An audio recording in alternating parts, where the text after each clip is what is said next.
حضور افریقہ میں ابھی مبلغ نہیں تھے تو وہاں پہ جماعتی لٹریچر کیا تھا، کیسے پہنچا تھا؟ ایک تو یہ بتایا نا انہوں نے خواب کے ذریعے سے، مہدی آپا نے بھی جو گھانا تھے انہوں نے بھی خواب دیکھی تھی کہ کوئی ایک وائٹ مین آیا ہے. اب وائٹ مین کا تصور جو ہے نا افریقہ میں، وہ میں تمہیں واضح کر دوں، وائٹ مین کے لیے ضروری نہیں ہے اس کا رنگ وائٹ ہو، ہیں جو ان کے ہاں وائٹ مین ہے نا وہ ہے جس کو جو ساؤتھ کی طرف ان کی لوکل زبان اس کو برونی کہتے ہیں اور نارتھ میں اس کو بتورا کہتے ہیں.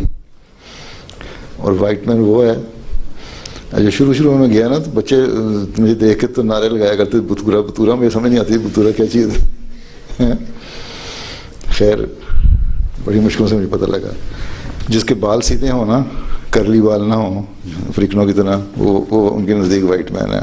خیر بہرحال انہوں نے دیکھا کہ آیا ہے کوئی شخص اور اس طرح پیغام لے کے آیا، تو اس کے خوابوں کے ذریعے سے پھر احمدیت آئی، پھر آہستہ آہستہ وہاں پھیلی. نارتھ کے علاقے میں مسلمان زیادہ ہیں، ساؤتھ میں عیسائی زیادہ ہیں. تو مسلمانوں نے بھی شور مچا دیا کہ مسیح مہدی کے آنے کے لیے تو زلزلوں کی پیشگوئی بڑی تھی، تو وہ تو ہمارے گھانا میں تو آ ہی نہیں سکتے زلزلے، جب ہمیں دکھاؤ. وہ مولانا نذیر مبشر صاحب ہوتے تھے، انہوں نے دعا کی پھر کہ اللہ تعالیٰ نشان دکھائے. تو گھانا میں بڑا زبردست زلزلہ آیا، اس کی وجہ سے پھر سارے ڈر گئے، پھر ان کے پاس آئے دعائیں کرانے کے لیے، اور اس وقت بہت ساری بیعتیں ہوئیں. تو گھانا کا جو ویسٹ کوسٹ ہے نا اس میں اور نارتھ میں بھی کچھ حد تک جماعتیں قائم ہوئیں. وہاں ایک ایکسٹریم نارتھ کی جماعت ہے، وہاں بڑے بڑے پڑھے لکھے جو مولوی کہلاتے ہیں نا وہ تھے.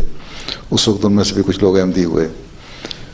پھر برٹش رول تھا اس زمانے میں، تو وہ ان پہ مقدمے بھی قائم ہو گئے، ان کے عیسائیوں کی طرف سے بھی اور مسلمانوں کی طرف سے بھی. ان کو اپنے وہاں سے نکال بھی دیا گیا اپنے شہر سے، ہیں بڑی پرسیکیوشن ہوتی رہی ان کے اوپر بھی. اور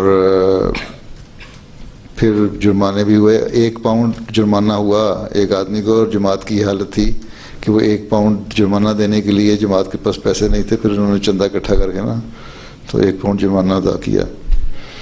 اتنی غربت تھی. اور اب اللہ کے فضل سے گھانا کی جماعت بڑی ترقی کر رہی ہے. افریقہ میں اور جگہوں پہ بھی پریزیڈنٹ بھی آتے ہیں ہمارے جلسوں پہ، ہیں دورے پہ ہم جائیں تو پولیس سے اسکارٹ ملتا ہے اور سارا کچھ بڑا بڑا پروٹوکول جو ہوتا ہے آفیشیل وہ دیتے ہیں اللہ کے فضل سے.